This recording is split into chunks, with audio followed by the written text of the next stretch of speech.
We give you glory, Lord, as we honor you. Come on, Lord. We give you glory, Lord, as we honor you. Yes, You are wonderful. yes, Lord. You are worthy, oh Lord. You are wonderful. You are worthy, oh Lord. We give you glory, Lord, as we honor you. We give you glory. We give you glory, Lord, as we honor you. You are wonderful. You are worthy, oh Lord.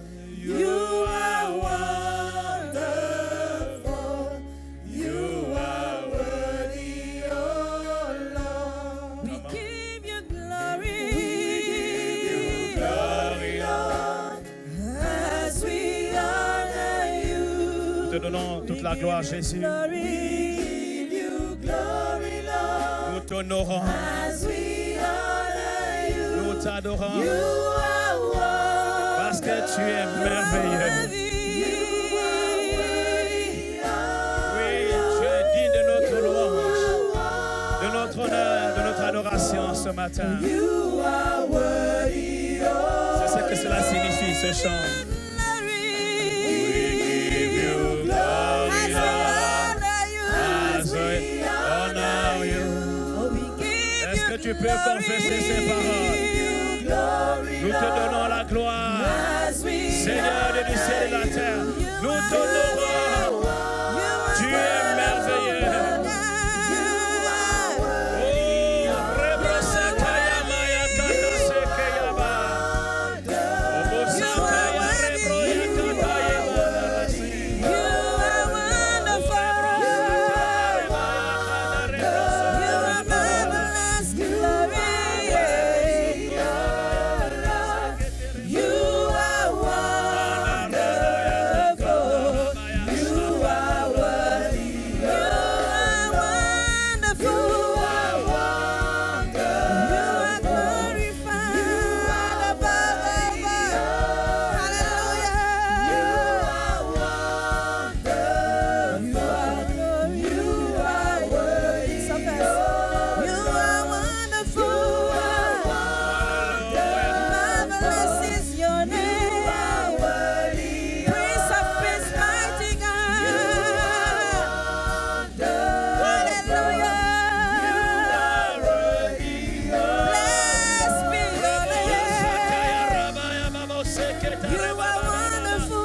Élève ta voix, donne gloire à Jésus ce matin.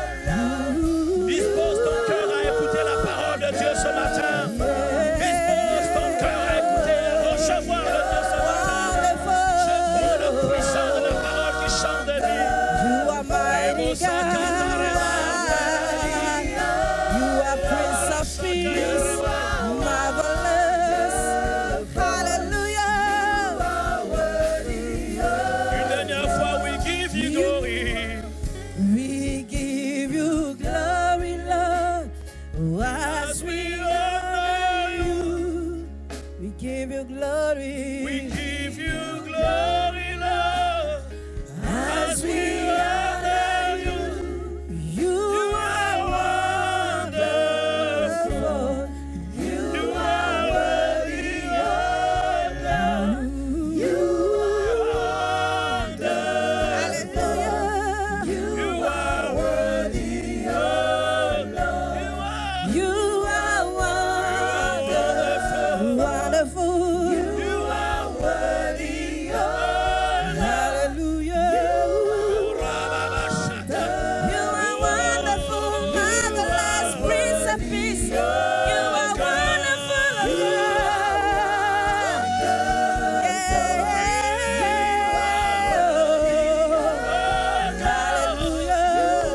acclame Jésus, acclame Jésus.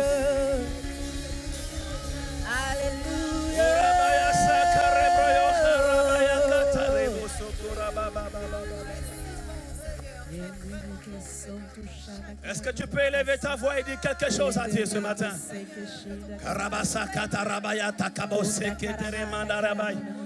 Est-ce que tu peux exprimer les sentiments de ton cœur avec les paroles de ta bouche, l'amour que tu as pour ton Dieu?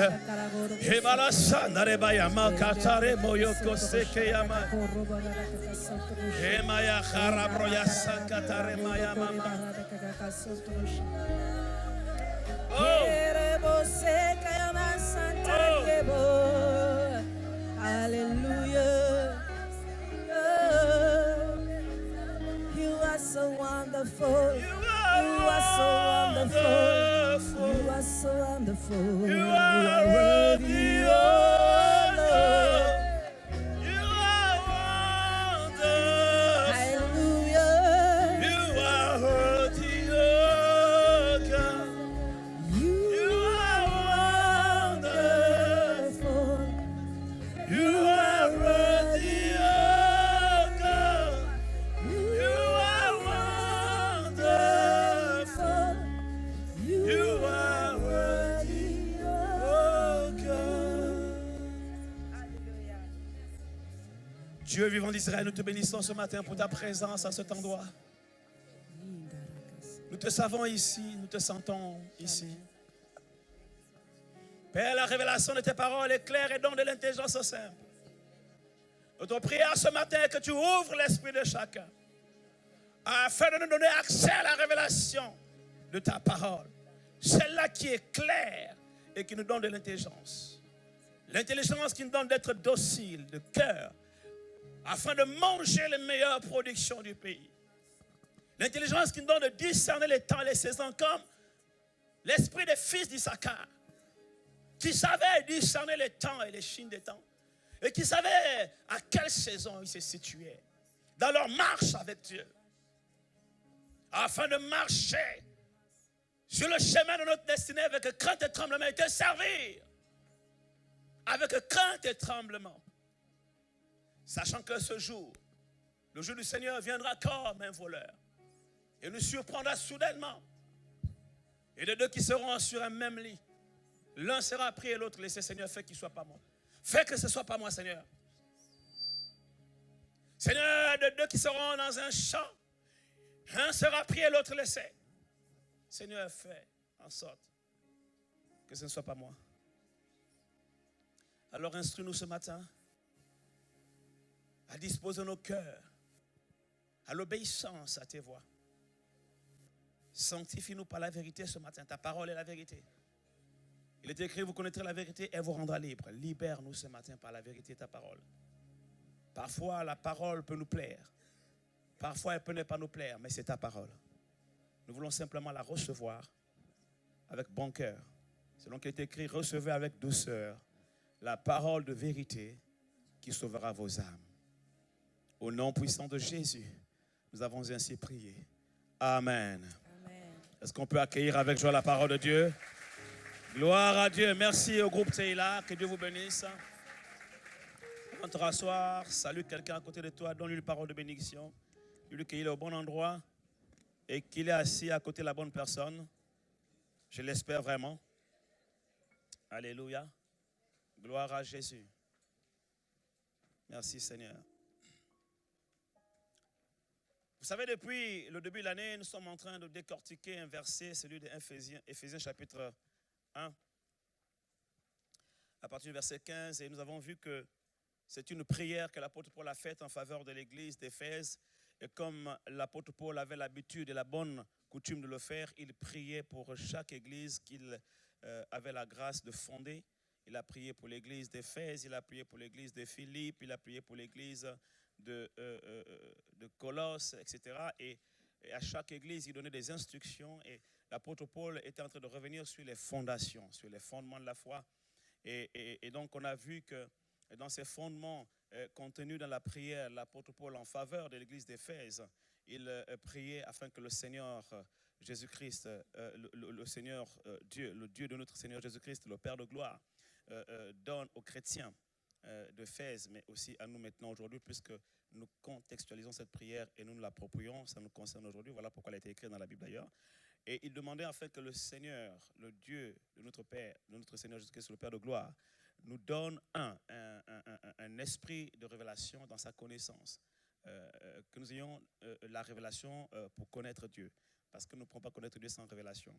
Et qu'il illumine les yeux de nos cœurs. On a vu qu'il y avait une différence entre la révélation et l'illumination. Okay? La révélation, c'est la compréhension, elle est claire. L'illumination, c'est la lumière qui vient vraiment, vraiment illuminer notre esprit, de façon que les choses que nous avons comprises deviennent réalité en nous. Nous soyons vraiment imprégnés de ces réalités. Nous en soyons conscients de façon permanente. Et l'illumination, vraiment, c'est une telle ouverture d'esprit qui fait que nous sommes convaincus de ce que la parole de Dieu dit. Nous savons que, nous savons que, nous savons que, nous savons que, même si on ne peut pas forcément tout expliquer, mais c'est imprimé dans nos cœurs comme avec une encre indélébile. Ça, c'est l'illumination. Et puis il y a un mot grec qui le définit, c'est le mot oïda. La oïda qui est différente donc de la réma. La réma, c'est la révélation. Et la oïda, c'est vraiment l'illumination, c'est la prise de conscience, c'est le déclic, c'est l'impression de la réalité spirituelle de Dieu dans ton esprit, c'est l'appropriation, c'est le lambano, le catalambano, quelqu'un ici donne gloire à Jésus, amen. Voilà, et l'apôtre Paul priait pour que les chrétiens puissent vivre cela de cette manière-là, dans cette dimension-là. Et ma prière pour vous aussi aujourd'hui, c'est ça, afin que vous puissiez vraiment vivre la parole dans cette dimension, que vous puissiez passer la révélation à la transformation. Et sincèrement, si j'ai un titre à donner à mon message ce matin, ce serait de la révélation à la transformation. Parce qu'il n'y a pas de transformation sans révélation. Alléluia. Gloire à Dieu. Et donc, on a vu que dans les points que l'apôtre Paul énumérait dans ses prières, il touchait vraiment les fondements de la foi. Être conscient de l'espérance qui s'attache à notre appel, être conscient de l'infinie grandeur de la puissance de Dieu, être conscient en fait de l'héritage qu'il réserve aux saints, n'est-ce pas? Voilà, je vais passer dans l'ordre et puis il y a toute une liste. On n'a pas encore tout décortiqué et je pense que d'ici jusqu'à la fin de l'année, on aura suffisamment de temps pour décortiquer tous ces aspects, tous ces points doctrinaux qui sont vraiment des fondements de la foi. Et nous sommes donc en train de parler justement de la puissance, vous comprenez? La révélation de la puissance de Dieu. Et on a dit beaucoup de choses là-dessus, beaucoup de choses et gloire à Dieu pour cela.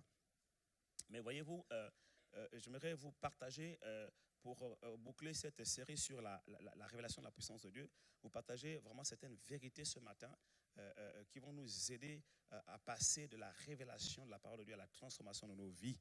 Amen, amen. Gloire à Dieu. Et c'est pourquoi j'aimerais que vous puissiez prendre avec moi vos Bibles dans le livre d'Ésaïe. C'est le prophète Ésaïe, Ésaïe chapitre 1, verset 19. Ésaïe chapitre 1, verset 19. Si vous avez de la bonne volonté, dites de la bonne volonté, et si vous êtes docile, dites docile, vous mangerez les meilleures productions du pays. Dites meilleures productions. Ok, ici il y a 3 éléments très importants. Le premier élément, c'est bonne volonté. Le deuxième est docile et le troisième est meilleure production. Les meilleures productions ici, c'est quoi? Lorsqu'on sème, on récolte, n'est-ce pas? Voilà, donc c'est la récolte. On peut assimiler ça à la bénédiction. Et c'est vrai que nous aspirons à être bénis et je veux dire de façon manifeste, plus que sur le plan spirituel. Nous sommes déjà bénis de toutes sortes de bénédictions spirituelles dans les lieux célestes en Christ Jésus. Quand Jésus est mort à la croix, il s'est fait malédiction à notre place. Okay? Voyez-vous, je disais encore aux hommes vendredi que Dieu n'a jamais maudit l'être humain. On a lu ensemble dans Genèse chapitre 3. On a vu que, en fait, quand Dieu a parlé à chaque personne qui avait péché, il a parlé au serpent. Il a dit au serpent, parce que tu as fait cela, je te maudis. La Bible déclare que Dieu maudit le serpent. Et évidemment, la Bible est claire, parce que quand la Bible s'agit de quelque chose, la Bible précise clairement, quand il s'agissait de parler au serpent, la Bible a utilisé le mot maudire. Il dit, Dieu maudit le serpent. Et puis, quand il arrive à la femme, il dit « J'augmenterai les douleurs de ta grossesse ». Ça veut dire que la femme avait déjà été prévue d'accoucher avec des douleurs. Ça veut dire que la douleur n'est pas forcément une manifestation de la malédiction ou encore une conséquence du péché. Quelqu'un me comprend ici? Voilà. Mais sauf que comme elle a écouté la voix du diable, du serpent, Dieu a dit « J'augmenterai tes douleurs ». Maintenant, quand il arrive à l'homme, okay, donc on voit qu'au niveau de la femme, Dieu n'a pas maudit la femme, il a augmenté les douleurs. En fait, il informe juste à la femme que voici la conséquence de ton péché. quand tu avais la nature divine, quand tu avais ma nature, que tu te nourrissais de l'arbre de la connaissance, de l'arbre de vie, et non de l'arbre de la connaissance du bien et du mal, mais que tu mangeais l'arbre de vie, le fruit de l'arbre de vie, et toute semence portant la vie, ton corps était maintenu dans un état d'incorruptibilité, tel que tu étais à mon image, à ma ressemblance, alors ton corps était un corps divin. À partir de ce moment-là, la douleur même ne pouvait pas te déstabiliser, te détruire. Maintenant que tu as péché, voici que ma vie a quitté ton corps, et désormais, quand tu accoucheras, tu auras des douleurs atroces. Donc, il informe à la femme que les douleurs que tu auras désormais, en fait, tu les ressentiras parce que la vie divine qui était en toi est partie. Ce n'est pas une malédiction, c'est une information. Est-ce qu'il y a une femme qui m'écoute ici ce matin? Dieu n'a pas maudit la femme. Dieu a maudit le serpent, mais pas la femme. Donc, Dieu informe à la femme simplement que, puisque tu as péché, maintenant que la vie qui était en toi est partie, dorénavant, tu sentiras les douleurs à un niveau mais grave. Et ça se voit aujourd'hui. Lorsque tu es rempli du Saint-Esprit, lorsque la vie de Dieu coule en toi, en fait, tu ne sens plus les douleurs. Même quand il y a les épreuves, en fait, tu supportes les épreuves. Pourquoi? Parce que la vie de Dieu est dans ton corps, n'est-ce pas? Voilà, l'Esprit de Dieu donne vie à ton corps. C'est ce qui s'est passé dans le jardin d'Éden. Ils étaient remplis de la vie de Dieu. Aussi longtemps qu'ils se nourrissaient du fruit de l'arbre de vie et qu'ils mangeaient toutes semences portant la vie, ils avaient la nature divine en eux, et donc la douleur même ne pouvait rien contre eux. Alors, maintenant, à l'homme, qu'est-ce qu'il dit à l'homme? Il dit, parce que tu as écouté la voix de la femme, le sol sera maudit à cause de toi. Clair et net. Il n'a pas dit, tu seras maudit. Il a dit, le sol, la terre sera maudit à cause de toi. OK? Donc, on a vu avec les hommes vendredi que le problème, en fait, aujourd'hui, c'est que nous croyons que nous sommes maudits. Alors que même quand l'homme a péché, Dieu n'a jamais maudit l'homme. Dieu a maudit le sol. Et même quand Dieu maudit le sol, il donne encore à l'homme la clé pour briser la malédiction du sol. Il dit, mais si tu travailles, tu en tireras ton pain. Waouh! Dieu est tellement bon. Alléluia. Il a toujours un plan B, un plan de salut, une porte de sortie, une issue de secours. Alléluia. Tu devrais acclamer la parole de Dieu. Amen, amen.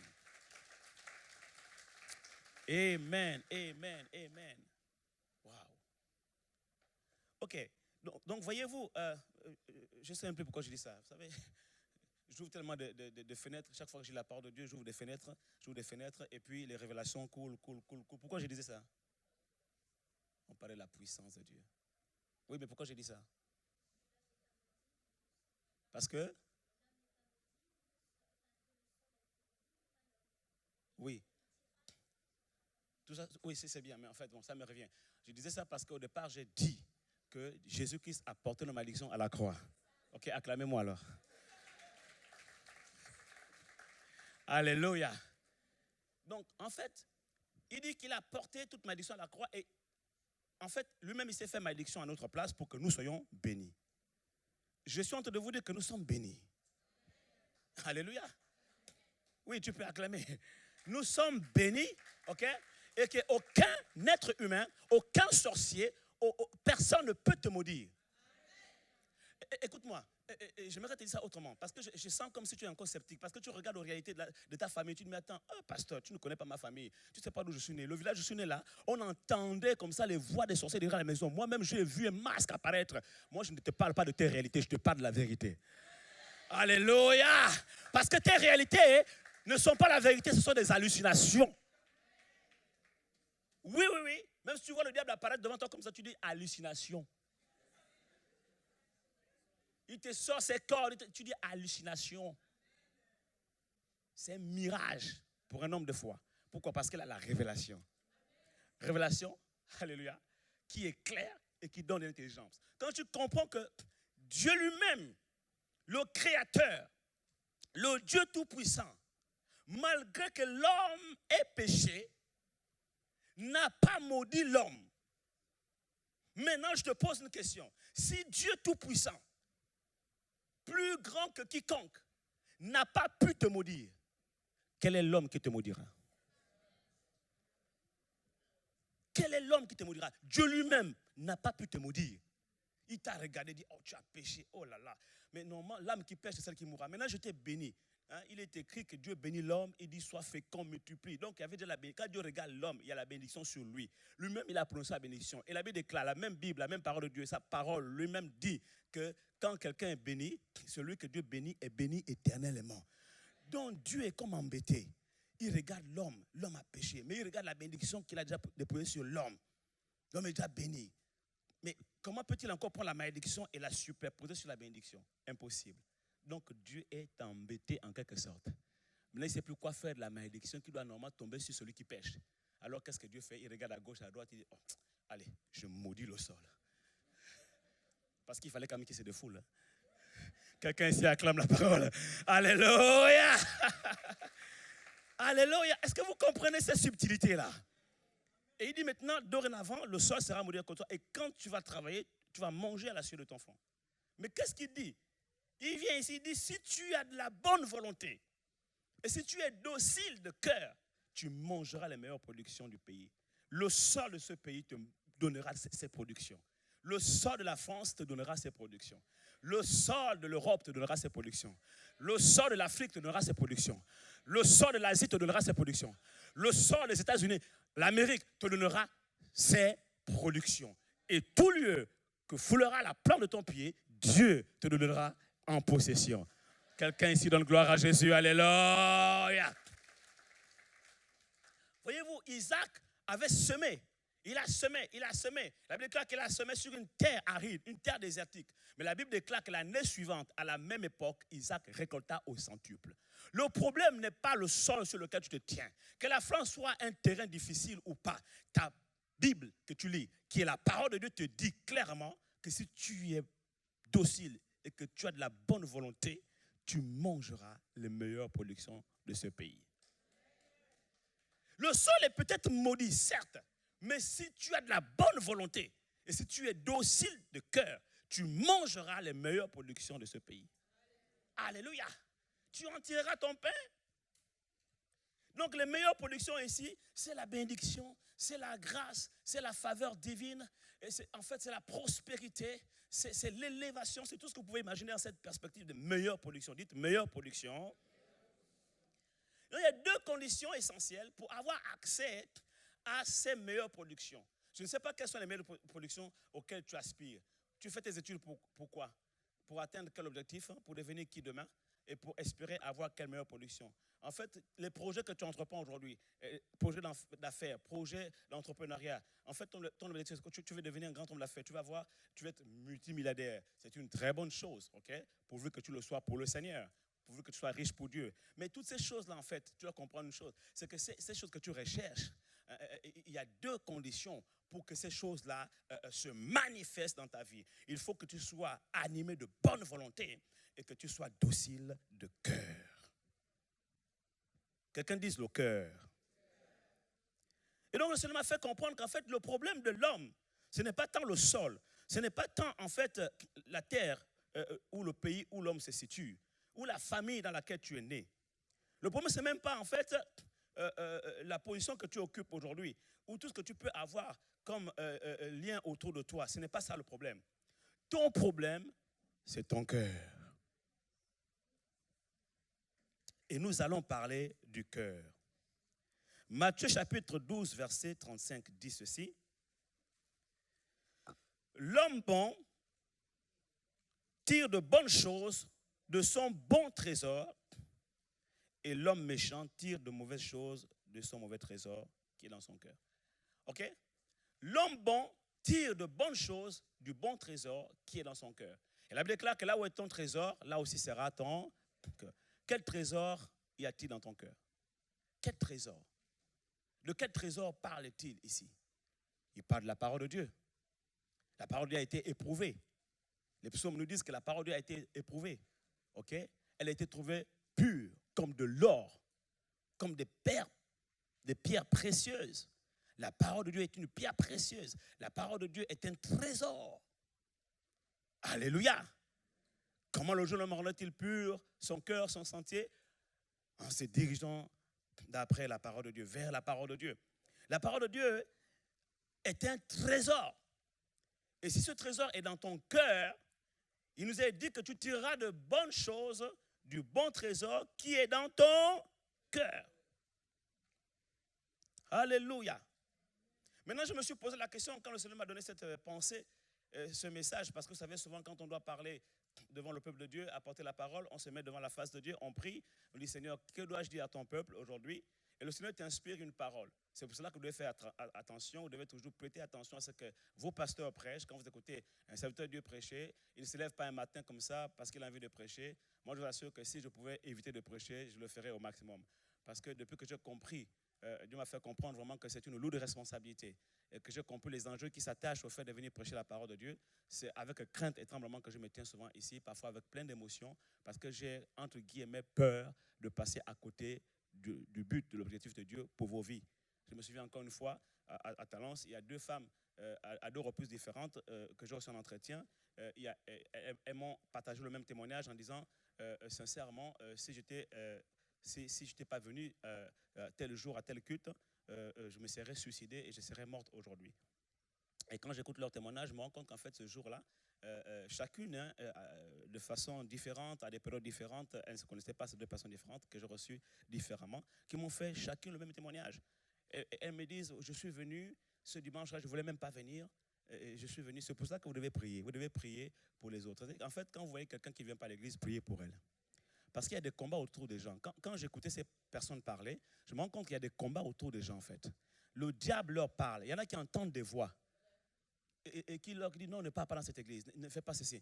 Le diable leur parle pour les détacher du lieu de leur bénédiction, en fait. Et quand j'écoutais ces personnes me parler, oui, vraiment, je ne voulais pas venir. Quelque chose me disait, ne pars pas, reste là et tout. Et j'avais des pensées de suicide, etc. Et quand elle est venue, elle dit, quand elle est venue, elle a écouté la parole et la parole qui a été prêchée était à propos. Cette parole a touché son cœur et d'ailleurs, elle a dit, et chacune, hein, elles ont dit, quand je venais, j'ai dit à Dieu, sincèrement Seigneur, je te donne une dernière chance. Donc, moi, j'arrive là, ok, si tu ne me dis rien, tu ne me parles pas, s'il y a quelque chose qui ne se passe pas dans mon cœur, quand je sors là, je me suicide et c'est terminé parce que j'en ai marre de la vie.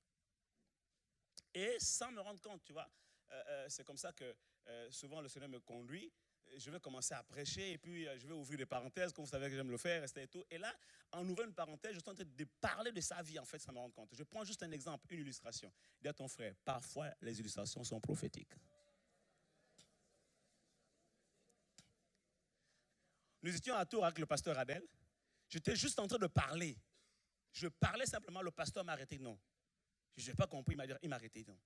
Et il s'est retourné vers ses leaders.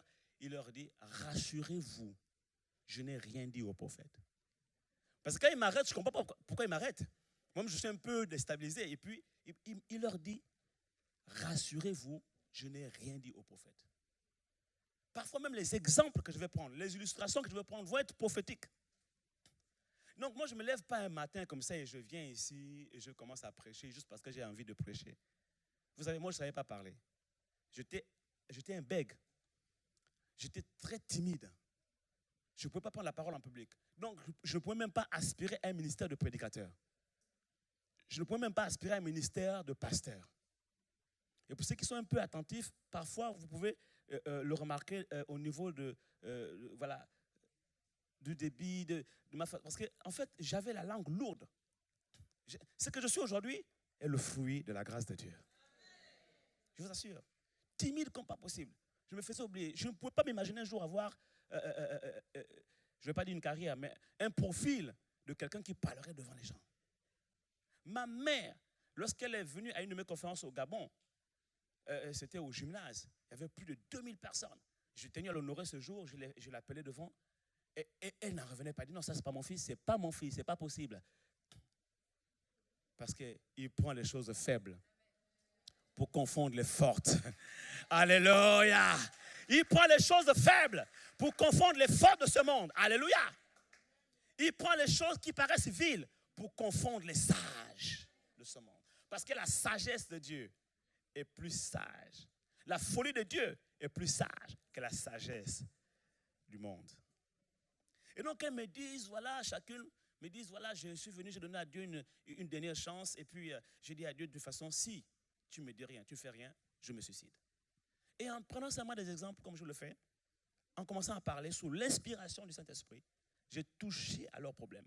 J'ai apporté des solutions, pas moi, mais le Saint-Esprit a apporté des solutions à travers la parole de Dieu aux problèmes que ces personnes vivaient. Et quand elles sont parties de là, vraiment complètement libérées, transformées, et aujourd'hui elles sont vivantes, elles ne se sont pas suicidées. Et depuis ce jour, j'ai compris que quand je me tiens ici, je dois faire attention. C'est pourquoi je dis, chaque fois que les gens aspirent à la prédication, à vouloir prêcher, posez-vous la question, quelles sont vos motivations en fait? Vous voulez prêcher pourquoi? Juste pour vous faire voir? Parce que même si tu es un bon orateur, tu as de grandes connaissances, tu as fait de grandes études, tu as fait de grandes écoles théologiques, et tout, tu vas venir faire étalage de ta connaissance. Il n'y a pas de problème. Tu vas te faire plaisir à toi. Les versets sont bien agencés, les points A, points B, etc. Il n'y a pas de problème. Okay? Tu vas faire une très bonne prestation, j'appelle ça une prestation. Tu vas faire une très bonne prestation. Et puis bon, pour la satisfaction de la curiosité intellectuelle, les gens vont applaudir, vont dire « Ah, ça c'était pertinent, c'était bien, c'était tout ». Mais, vous savez, ceux qui sont venus avec des besoins spirituels repartiront les cœurs vides. Tu seras content parce que, oh oui, j'ai bien prêché, mais tu es complètement passé à côté du but et des objectifs que Dieu voulait atteindre dans la vie des gens. Alléluia. Donc la parole qui est prêchée ici, c'est la parole de Dieu. Et vous devez la recevoir comme venant de Dieu, pas venant de moi. Je me mets toujours devant la face de Dieu. Ma femme est là. Quand je sais que je dois prêcher, je dors au salon. Pour ceux qui sont mariés, vous comprenez ce que ça veut dire. Donc je fais déjà un sacrifice pour vous. De privation, ok? Et je veille et je prie. Je cherche la face de Dieu. Mais ce n'est pas seulement du samedi au dimanche que je veux le faire. J'ai commencé à le faire depuis longtemps. Je commençais à préparer. Je suis dans le jeûne et la prière. Et la veille même, je veille. C'est pour ça que parfois, quand j'entends certaines personnes dire « Ouais, vraiment, ils commencent à attaquer en fait ce que je prêche », j'ai dit franchement, faites attention. Parce que vous ne savez pas à qui vous attaquez. Vous ne savez pas le Dieu qui est avec moi, le Dieu qui m'a appelé, le Dieu qui m'a inspiré ces paroles-là, le Dieu qui parle à travers moi. Faites attention. Faites attention de ne pas courir le risque de combattre Dieu à travers ma vie. Faites attention de ne pas courir le risque de lutter contre le Saint-Esprit. Alléluia. Faites attention. Moi, je me souviens une fois ici, je ne sais pas qui s'en souvient, je suis venu, avant de prêcher, je commençais à libérer des paroles prophétiques, j'ai libéré des paroles prophétiques. Et là, paf, une parole me vient comme ça, je dis, je ne sais pas à qui je parle. Mais je parle à une femme ici qui est passée par une fausse couche. Dieu te dit, ne pleure pas, essuie tes larmes. L'enfant que tu penses avoir perdu, il n'est pas vraiment perdu. Cet enfant te sera restitué. Dieu va remettre cet enfant dans ton ventre. Qui s'en souvient encore? Ok. À la fin du culte, il y a la sœur Tassana qui est venue. Est-ce qu'elle est la sœur Tassana? Elle est là? La sœur Tassana est venue me voir. Elle dit, pasteur, je veux te voir. Elle est venue avec une dame. La dame n'osait pas s'approcher parce que c'est la première fois qu'elle venait, elle était un peu gênée. Elle dit, non, viens parler.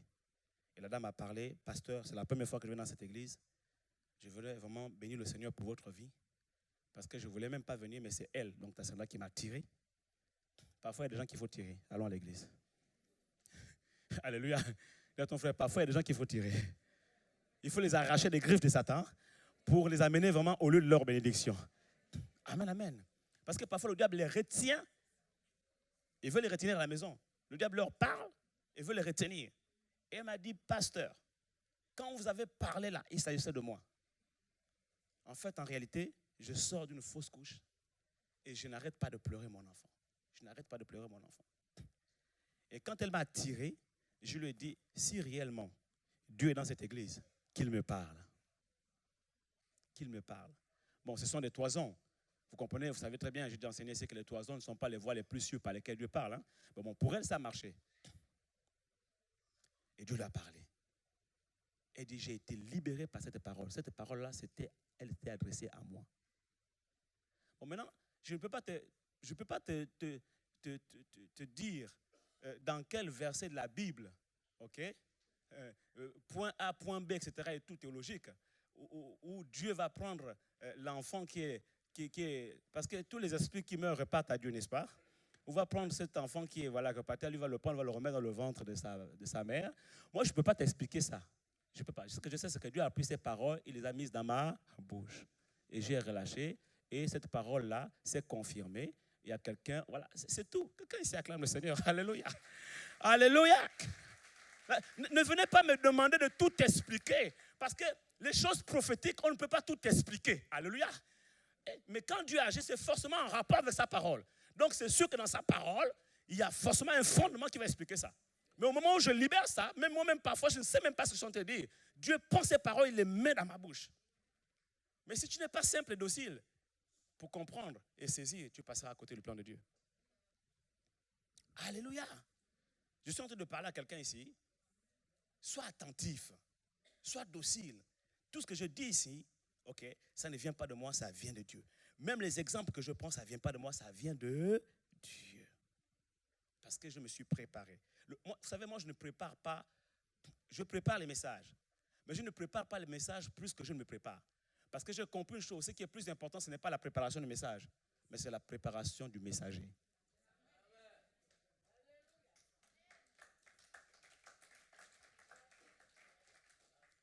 Je n'ai pas dit qu'il ne faut pas préparer le message. Moi, je les prépare. Et c'est important, il faut être assez sérieux. Avant de venir parler aux gens, il faut faire un minimum de recherche.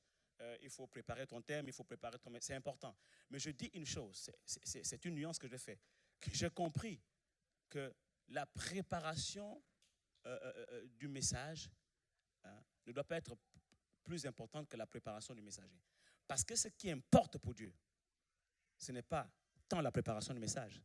Parce que ce que tu auras à dire te sera donné à l'instant même.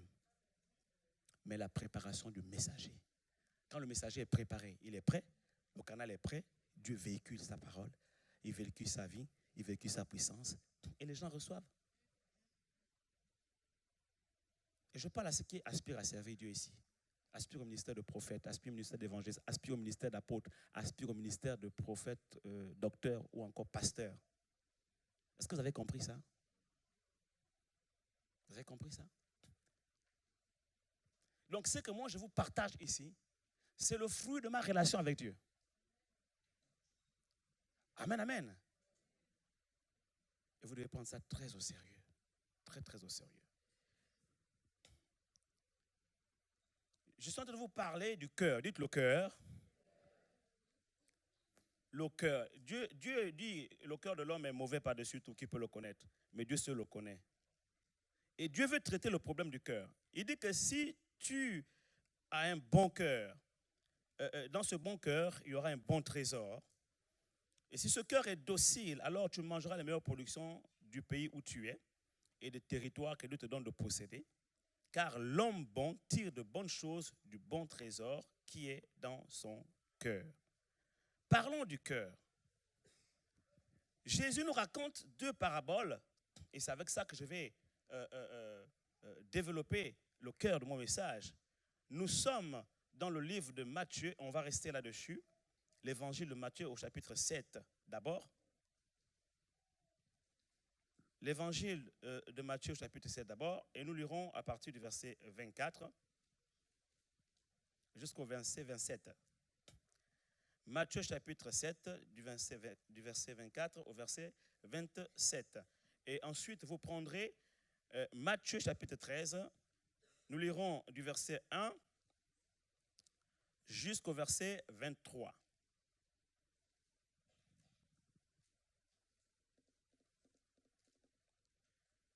Matthieu chapitre 7. C'est pourquoi quiconque entend ces paroles, donc les paroles de Dieu, les paroles de Jésus, que je dis, et les met en pratique, sera semblable à un homme prudent qui a bâti sa maison sur le roc.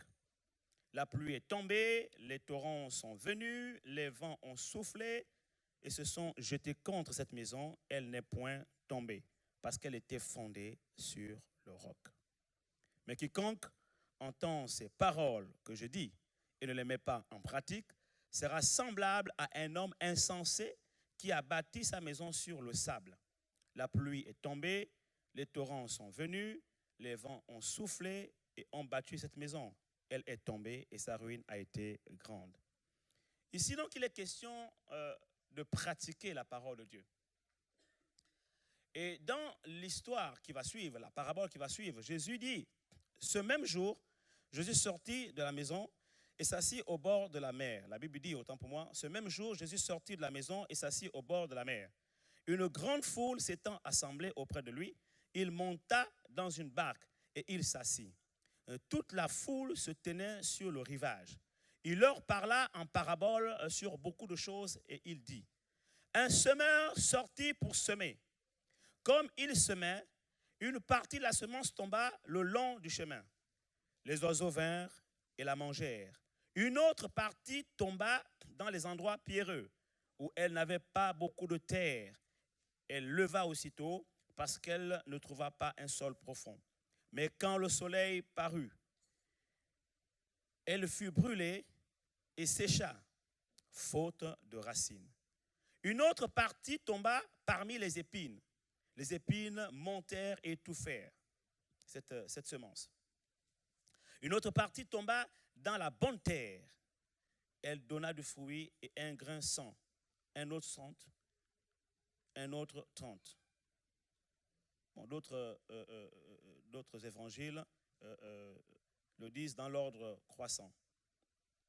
Que celui qui a des oreilles pour entendre, entende. Les disciples s'approchèrent et lui dirent, pourquoi leur parles-tu en parabole?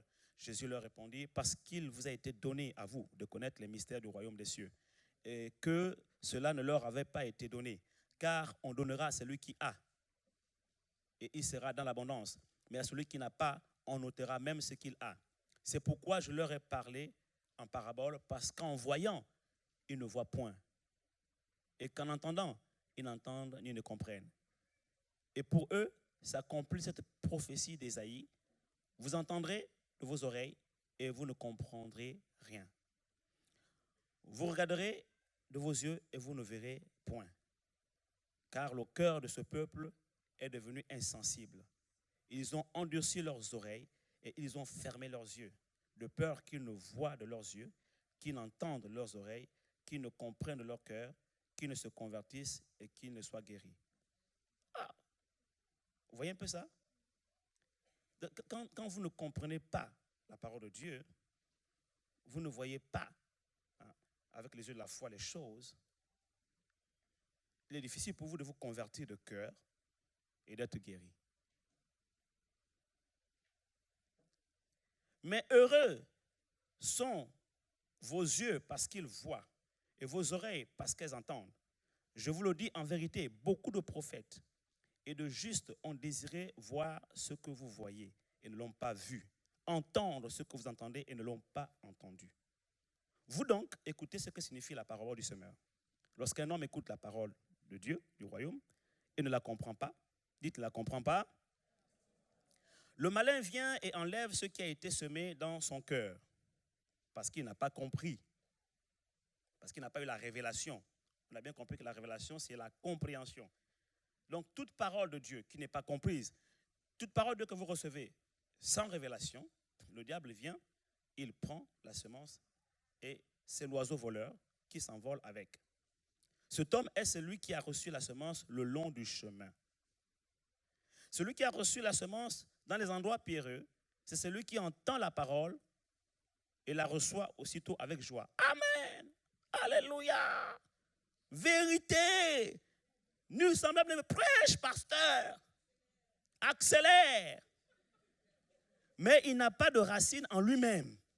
Il manque de persistance, de profondeur. Et dès que survient une tribulation ou une persécution à cause de la parole, à cause de la parole, ça veut dire quoi? Ça veut dire qu'en fait, la parole que tu entends, à laquelle tu as dit Amen, prêche, une fois que tu as dit Amen, prêche, à cause de cette parole, une tribulation viendra, une épreuve viendra. C'est-à-dire que maintenant, Dieu va te mettre à l'épreuve. Quelqu'un ici acclame la parole de Dieu. Alléluia. Tu as dit Amen. Tu as dit accélère, pasteur. J'ai accéléré. Tu as dit prêche, j'ai prêché. Tu as dit lambano, j'ai dit ok, vas-y, saisis. Reçois, tu as reçu. Mais comme il te manque de consistance, il te manque de profondeur, il te manque d'intimité avec le Seigneur, dans ta relation avec Dieu, la Bible déclare, après la parole, Dieu te met à l'épreuve. Il va évaluer ton niveau de compréhension, d'acquisition.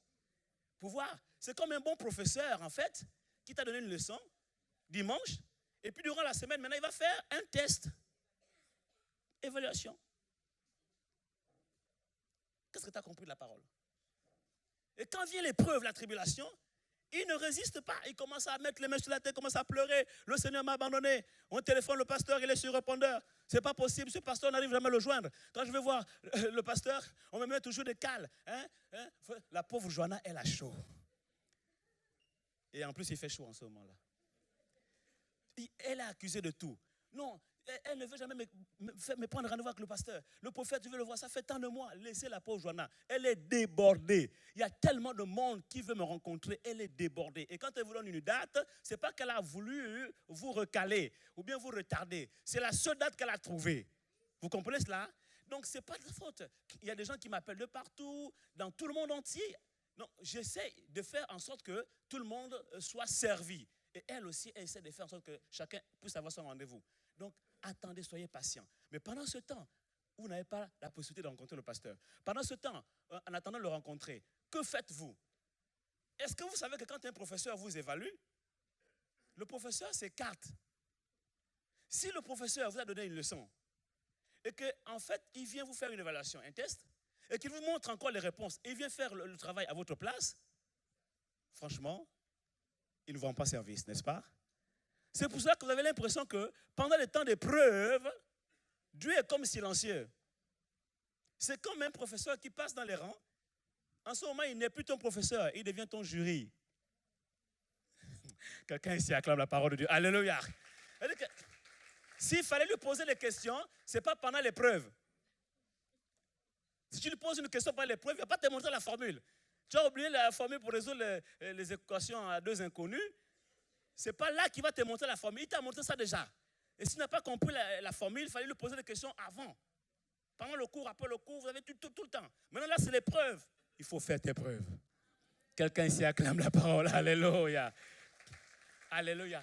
Mais par contre, il y a un qui est là, qui peut te souffler les réponses. C'est le Saint-Esprit. Acclame la parole, alléluia.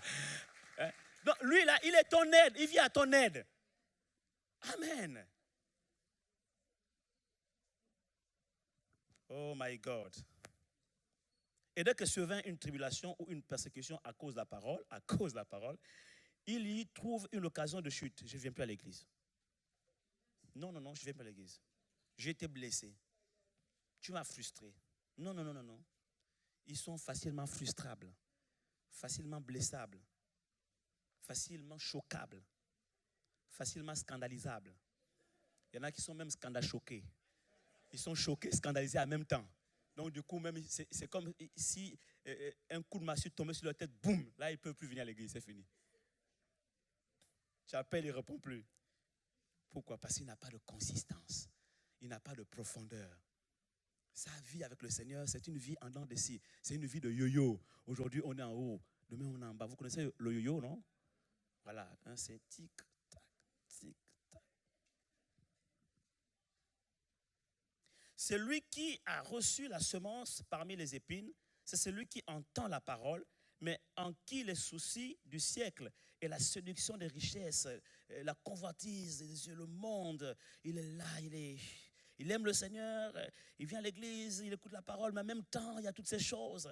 Et Jésus dit, prenez garde que votre cœur ne s'alourdisse, que votre esprit ne s'apaisantisse par les excès de manger, de boire et les soucis de la vie. Et il est assailli par les soucis de la vie, les préoccupations, mes études, mon travail, ma femme, mon travail, maman. Ok? Maman.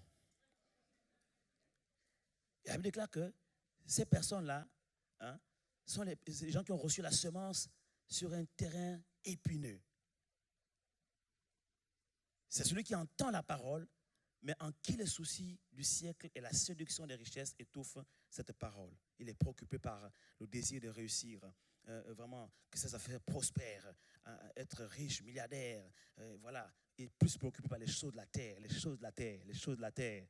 où la teigne et la rouille détruisent, où les voleurs percent ses robes. Son cœur est beaucoup plus porté vers ça. Les choses d'en haut, il n'a pas trop le temps pour ça. Il n'a pas le temps de prier, il n'a pas le temps de lire la parole de Dieu, il n'a pas le temps forcément de venir à l'église. Mais priez pour moi, pasteur. J'ai tel projet là, priez pour moi. Ok. Mais toutes les prières sont toujours orientées vers les choses de la terre, la séduction des richesses de la terre.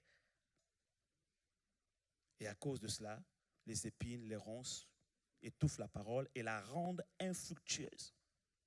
C'est-à-dire que la parole que tu reçois même là ne porte même pas de fruits en toi. Parce qu'elle est étouffée par les soucis.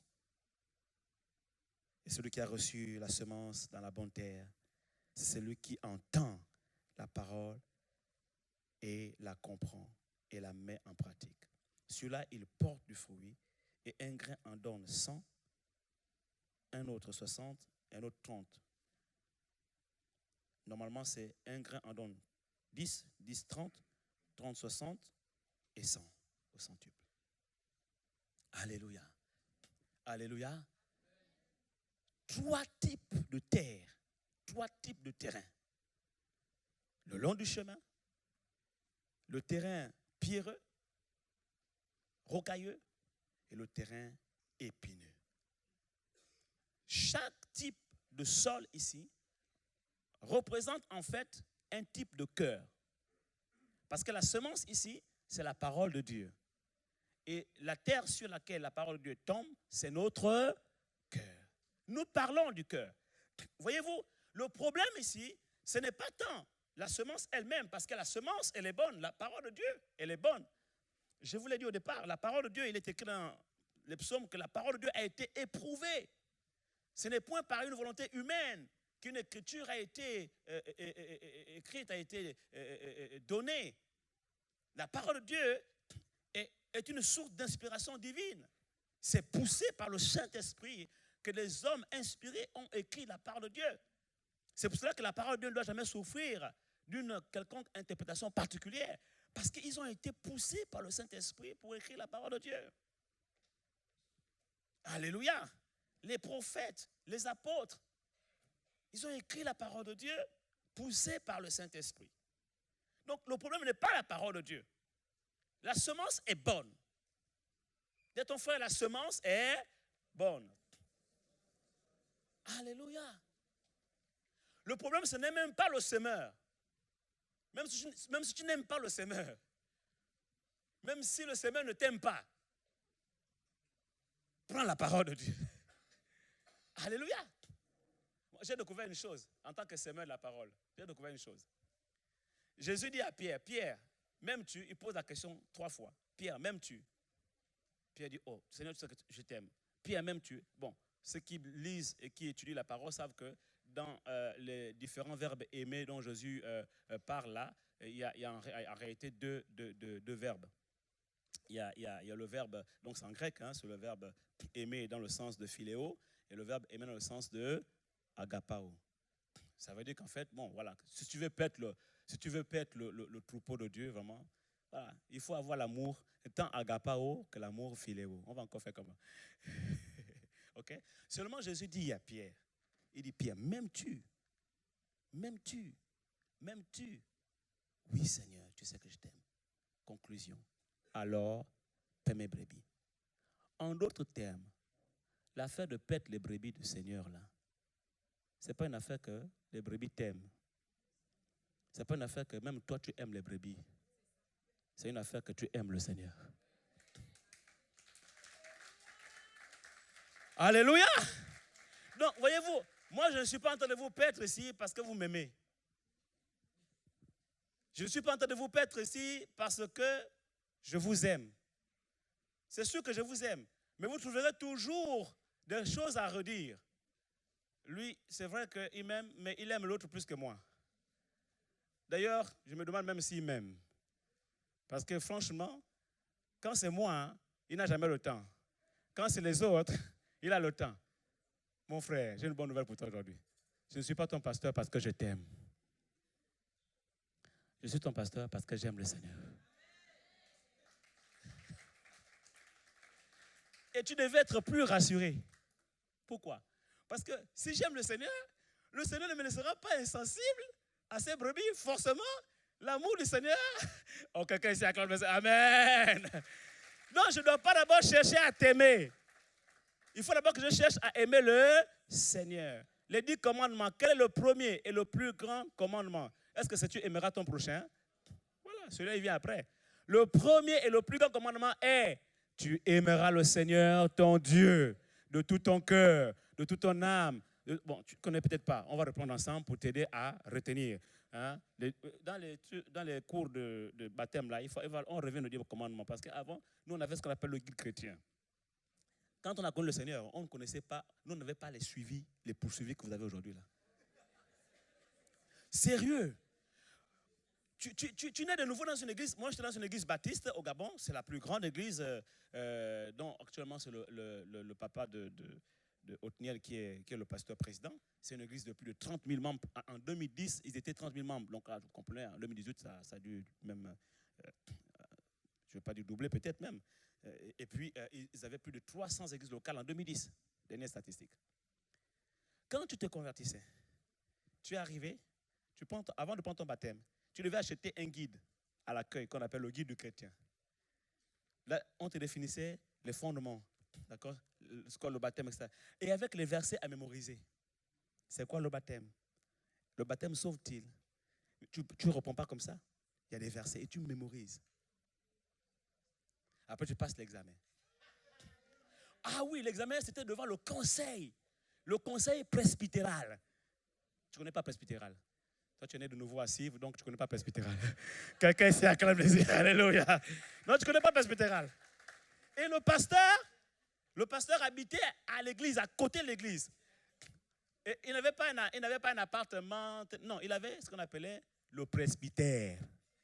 Le presbytère, la maison du pasteur. Et là, il vous regardait. Quand tu avais récité tout correctement, quand tu récitais un verset, par exemple, le verset qu'on a lu tout à l'heure, si tu as de la bonne volonté et tu es docile de cœur, tu mangeras la meilleure production du pays. Si tu es docile de cœur et tu as la bonne volonté, faux.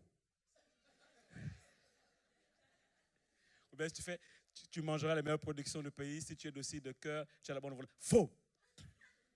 Récite le verset intégralement. À la virgule. Oh, quelqu'un ici acclame la parole. Alléluia. Donc, nous autres là, on ne connaissait pas ce que vous connaissez aujourd'hui.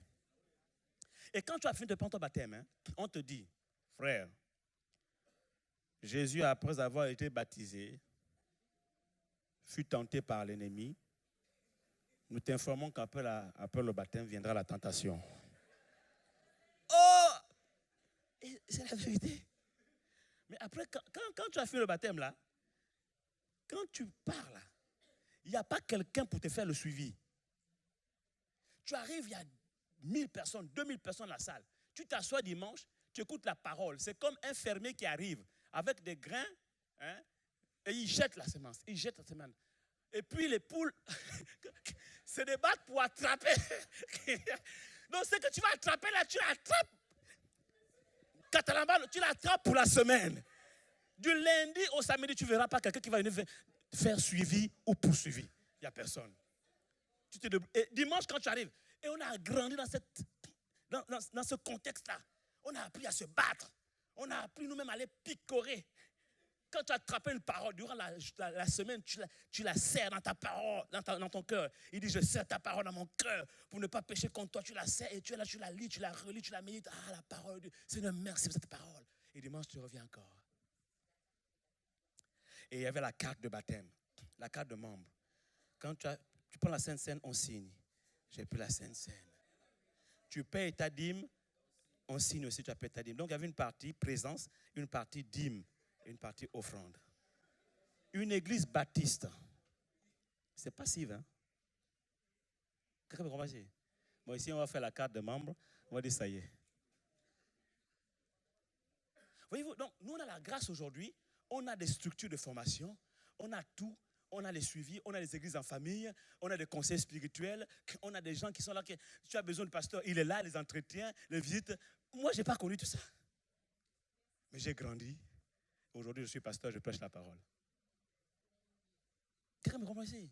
Je n'ai jamais été dans une école où on apprend à prêcher la parole.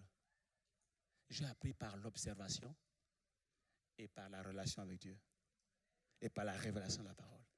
J'observais et je prenais. Un bon enfant apprend par l'observation.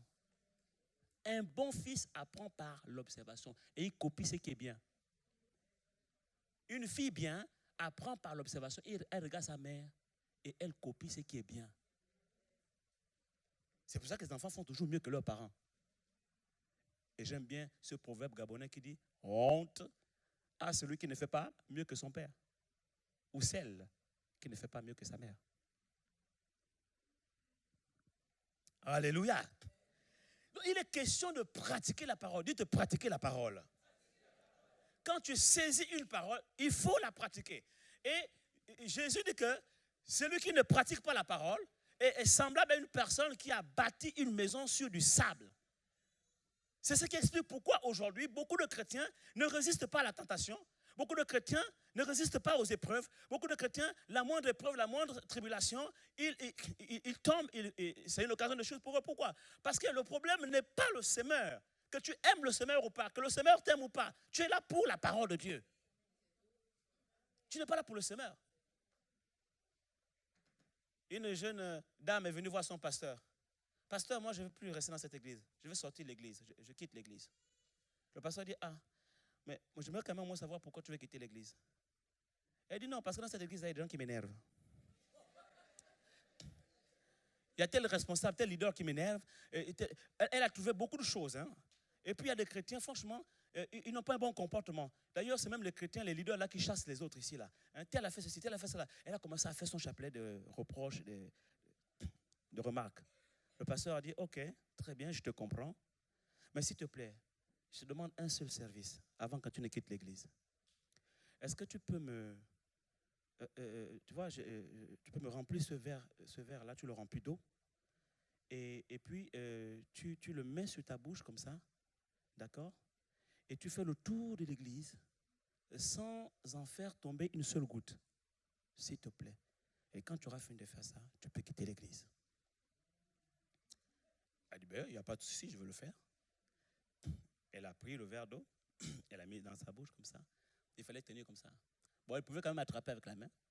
Et puis, elle devait faire le tour de l'église. Elle a fait le tour de l'église. Elle est revenue. Elle n'a pas fait tomber une seule goutte. Et le pasteur a dit, félicitations, tu n'as fait tomber aucune goutte d'eau. Elle dit, aucune, pasteur. Félicitations. Mais comment tu as fait? Explique-moi. Elle dit, pasteur, j'étais tellement concentré sur l'objectif de ne faire tomber aucune goutte que j'ai fini par ne faire tomber aucune goutte. Le pasteur a dit bravo. Je vais prier pour toi avant que tu ne partes, mais retiens une chose. Là où tu pars là-bas, dans ta nouvelle église, s'il te plaît, reste concentré sur la parole de Dieu. Et tu ne verras pas ce qui se passe autour. Oh, quelqu'un ici acclame le Seigneur, alléluia. Alléluia. Que viens-tu chercher à l'église? Moi, je viens chercher Jésus. Je viens écouter la parole de Dieu. Alors, je reste concentré sur la parole de Dieu. Et quand je l'ai entendu, je l'ai reçu, je la saisis, je l'attrape, katalamba, non? Je la serre dans mon cœur pour ne pas pécher contre Dieu. Et durant toute la semaine, je reste focalisé sur la parole de Dieu. Je marche d'après la parole de Dieu. J'agis dans la parole de Dieu. J'obéis à la parole. Je pratique la parole de Dieu. Et parce que je suis concentré sur la parole de Dieu, je ne vois plus ce qui se passe autour de moi. Quelqu'un ici acclame le Seigneur. Alléluia. Et ainsi, je ne suis pas impacté par ce qui se passe autour de moi. Mais la parole prend place en moi. La parole produit son effet en moi. La parole transforme ma vie. Et les gens qui sont autour de moi voient la transformation, voient le changement. Et c'est eux qui vont remarquer des choses dans ma vie. Ce n'est pas moi qui vais aller remarquer des choses dans leur vie. Moi, je disais à quelqu'un, je parlais avec un couple. La femme veut me voir parce qu'elle soupçonnait que son mari la trompait. Elle veut me voir. Elle avait des preuves, des textos et tout ça là. Et elle vient, c'était à Tours. Elle me pose la question, elle me dit, pasteur, moi, je me dis ça ma foi. Qu'est-ce que Dieu te dit? Je te veux voir. Regarde-moi. Dieu te dit quoi? Dieu te dit quoi? J'ai regardé, j'ai dit, pardon. Tu ne mourras pas dans ta sorcellerie. Non, je ne veux pas rentrer dans ta sorcellerie. Non. Et la parole de sagesse vient à moi. Je dis, et toi, Dieu te dit quoi? Non, mais bon, je ne sais pas, mais bon, ce que je dis, ça, c'est que bon, voilà, elle sort les textes. Je dis, ma soeur, tu vas te détruire. Quand tu as accès à une information que Dieu ne t'a pas donnée, c'est la sorcellerie. Arrête de fouiner. Focalise-toi sur le Seigneur, sur la parole. Lui-même, il se chargera de dépouiller les eaux des ténèbres dans la ville de Tomar. Oh, acclame Jésus, alléluia! Parce que moi, je suis prophète, mais je ne suis pas flic. Je le répète, je suis prophète, je ne suis pas flic. Vous voulez un détective privé? Allez-y voir le prophète Zogo. Moi, je suis prophète normal. Alléluia. Non, quand je te dis que, ma soeur, ma fille, attention à ça, je vois ça dans ta vie, je vois ça et que tu me dises, oh, tu sais, pasteur, prophète, ce que tu dis là vraiment, comme tu avais prêché la dernière fois, non? Tu avais dit que Dieu parle pour avertir parfois. C'est même ça. Et je sens même que c'est un encouragement pour moi. Donc, tu es en train de m'embrouiller là. Hein? Tu es en train d'embrouiller l'atmosphère là. Dans mon esprit, je sens dans mon esprit que je peux sentir que tu me mens. Je peux sentir que tu es en train de me dribbler. Je peux même percevoir que tu me manipules. Je ne vais jamais aller fouiner dans ta vie. Pour chercher à savoir, il faut que j'ai les preuves de ceci, là. Je te laisse. Mais Dieu est fort. C'est Dieu qui est fort. Parce que quand Dieu te parle, premièrement, il va commencer par te parler toi-même dans ton cœur. Parce que tu es né de nouveau, non? Tu es enfant de Dieu. Tu es né de nouveau. Donc tu as la voix de la conscience. Même les païens ont la voix de la conscience. À combien, plus forte raison, toi, enfant de Dieu, chrétien né de nouveau, tu as le Saint-Esprit en toi. Tu as la voix de la conscience qui te parle, n'est-ce pas? Il ne va pas d'abord commencer à parler par le prophète. Il va commencer par te parler, toi. Lequel des hommes connaît les choses de l'homme, si ce n'est l'esprit de l'homme qui est en lui? C'est quoi l'esprit de l'homme? Ta conscience, ton cœur. Il connaît mieux tes choses que le prophète. Lequel des hommes connaît les choses de l'homme, si ce n'est l'esprit de l'homme qui est en lui? Ton esprit est une carte mémoire qui contient toutes les informations te concernant. Donc ton esprit, toi, te connaît mieux que le prophète et que quiconque. Il y a deux personnes qui te connaissent mieux. Il y a Dieu et ton esprit, donc toi. Quelqu'un me comprend ici? Donc moi, prophète, je te parle, tu me fais... En lingala, on dit le nyoka nyoka. Le nyoka nyoka, tu me fais le nyoka nyoka, nyoka nyoka. Je te vois clair, mais tu me fais le nyoka nyoka. Il n'y a pas de souci, je te laisse. Fais ton nyoka nyoka. Avant que Dieu me parle, il a commencé à te parler dans ton cœur. Donc toi-même, tu sais, la vérité est au fond du cœur. Tu sais que ce que je te dis là, c'est vrai. Tu me fais ton nyoka nyoka. Fais ton nyoka nyoka. Pour nos amis français, le nyoka nyoka, ce sont les zigzags. Tu ne fais les zigzags. Tu m'embrouilles. Si tu n'as pas écouté la voix de Dieu dans ta conscience, dans ton cœur, il va passer par quelqu'un. Un frère, une sœur, pour te parler, pour te conseiller. Tu ne reçois pas la parole. Il va passer par le prophète. Tu fais le nyoka nyoka au prophète. Tu dribbles. C'est Dieu qui est fort. Maintenant, quand Dieu lui-même prend les choses en main, c'est grave. C'est fracassant. Il dépouille. Ça sort comme ça, pouf, au grand jour. Tu t'y attendais même pas. Je vais vous raconter une histoire qui va vous faire rire. C'est bizarre, je suis là, je n'ai même pas encore décortiqué au message. Je vais vous parler de 3 types de cœurs. C'est-à-dire que j'ai un puissant enseignement là que j'ai préparé sur les 3 types de cœurs. Jusqu'à présent, ce sont que je suis en train de défricher ça, c'est juste l'introduction, on appelle ça les généralités. Quelqu'un ici acclame le Seigneur, alléluia. Je vais vous parler des 3 types de cœurs. Mais le Saint-Esprit m'attrape là. C'est même lui-même qui m'a donné le message là. Maintenant, il m'attrape encore. Ah, on va encore faire comment? On va le suivre, non? Un homme qui trompait sa femme. Depuis là, je prends des exemples sur un homme qui trompe sa femme. C'est bizarre. Ça peut être aussi l'inverse, hein, la femme qui trompe son mari. Oui, vous croyez qu'il y a toujours les hommes, il n'y a pas que les hommes. Hein? Ah d'accord. Quelqu'un a dit amen. Hein? Il a dribblé tout le monde. Et Dieu lui a déjà dit arrête. Quand il essaie de prier, parce que ce genre de personne, quand il prie même, il sent qu'il est sale. Donc, il n'ose même plus élever la voix pour prier.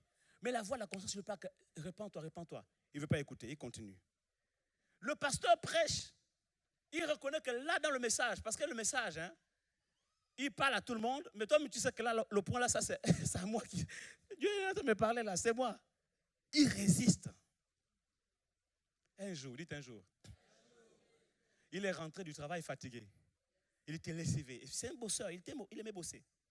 Et puis, il s'étale, il s'affaisse dans son canapé, là, sur son canapé, il est là.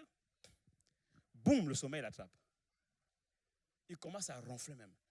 Donc, la femme bouscule, là, il était fatigué. Et puis tout d'un coup, la femme voit comment il commence à parler dans le sommeil. En fait, il faisait un rêve. Il faisait un rêve. Et la femme entend, oh Gertrude, oh laisse-moi Gertrude. Oh bébé. La femme, les enfants étaient de regarder la femme a dit, éteignez-moi la télévision là, montez dans vos chambres. Acclame Jésus, acclame Jésus. Mais on va l'appeler Rigobert. Hein? Notre frère en Christ là, on va l'appeler Rigobert. Rigobert est dans un profond sommeil. Il dort, il ronfle. Donc la femme comprend ce qui va se... En fait, elle commence à comprendre ce qui se passe. Elle dit, une femme sage, elle dit à ses enfants, éteignez-moi la télévision là, montez dans vos chambres, dépêchez-vous. Les enfants sont montés et la femme est restée là. Elle a tout écouté. Mais elle est tellement intelligente qu'elle a tout enregistré. Oui, parce qu'un jour, je fais la parenthèse, un jour, la femme l'avait attrapé la main dans le sac. Mais il a dit non, c'est pas ma main. C'est pas ma main. Je vous explique ça. Bon, il y en a qui vont dire, mais comment ça se fait? C'est une image. En fait, il est rentré dans la chambre. Au moins, il veut se changer. Et il a un sous-vêtement qui n'est pas un sous-vêtement d'homme. Et puis, non, la femme dit, mais ça c'est quoi? Il dit, oh là là, mais ça c'est la vieillesse ou quoi? Hein?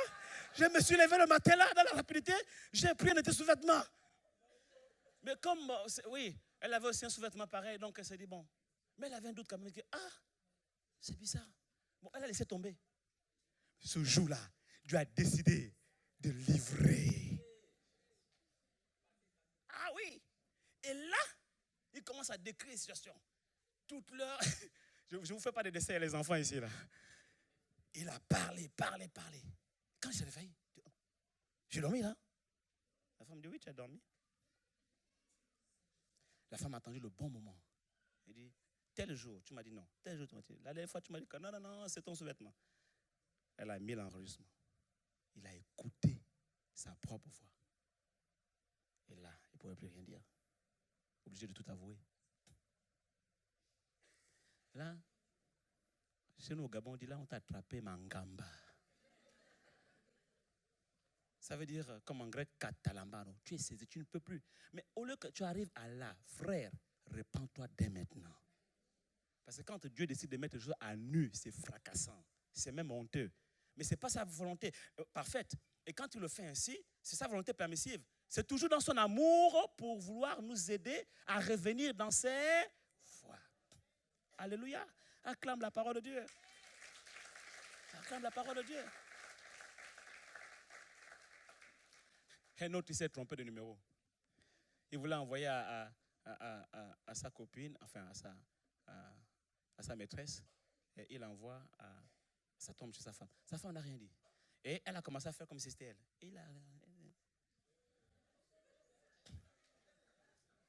Et c'est quand il rentre à la maison, il s'aperçoit. Mangamba.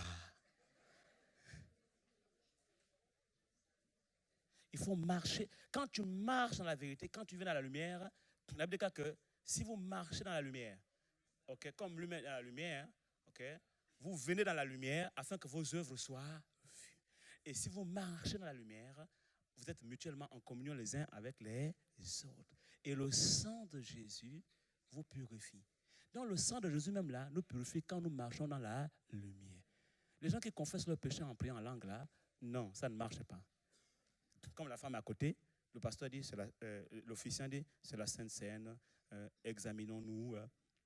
Le diacre commence à lire le passage voilà, quand vous prenez le corps de Christ, vous devez dire Seigneur, etc. Donc la femme est à côté, ou bien le mari est à côté. Prions. Confessons nos péchés. Seigneur, il voit le péché qui s'affiche. Ça ne marche pas. Quelqu'un ici acclame le Seigneur. Viens dans la lumière.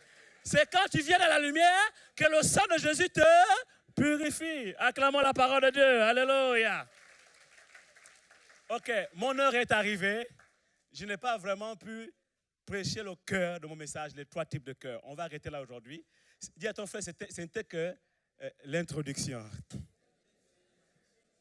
Oui, il y en a qui disent, oh, non, on va être sage. Il fait chaud en plus, il est midi et quart. On doit arrêter à 12h30, n'est-ce pas? Donc, on va laisser 15 minutes pour les offrandes et tout. Mais dis à ton frère, dimanche prochain, ne manque pas les 3 types de cœur. Acclame la parole, alléluia. Donc, dimanche prochain, on va décortiquer les 3 types de cœur. Vraiment, Dieu va nous parler. Ça va être un message scanner, dites scanner. Dieu va scanner nos cœurs et chacun d'entre nous, au sortir de ce message, va se retrouver dans quel type de cœur je me situe, quel est le type de cœur que j'ai aujourd'hui. Mais le but n'est pas seulement de te montrer quel est le type de cœur que tu as, mais c'est de savoir comment traiter ce cœur-là. Comment le traiter de façon à ce que la parole que tu reçois ici porte du fruit et qu'elle transforme ta vie et que tu puisses manger les meilleures productions du pays. On est d'accord? Est-ce que le programme est alléchant? Est-ce que le message s'annonce intéressant? Alors ne manque pas dimanche prochain. Oui, acclame Jésus. Lève-toi et acclame très fort la parole de Dieu. Nous allons prier et recommander vraiment nos cœurs au Seigneur. Élève ta voix. Dis merci à Jésus. Alléluia. Seigneur, merci pour ta parole. Elle est claire. Elle donne de l'intelligence aux simples.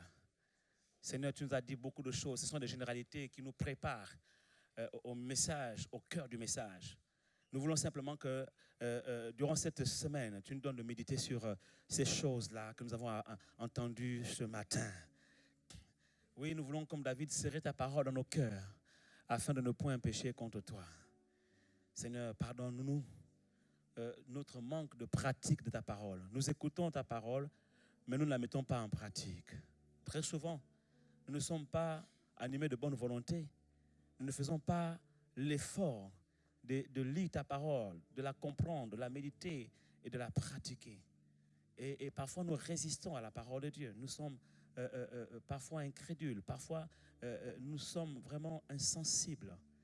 Nous ne sommes pas dociles de cœur. Voilà pourquoi notre vie est parfois stérile. Et nous ne portons pas de fruits et nous ne mangeons pas les meilleures productions du pays dans lequel tu nous as placés. Alors que tu as dit que tout lieu que foulera la plante de notre pied, tu nous le donneras en possession.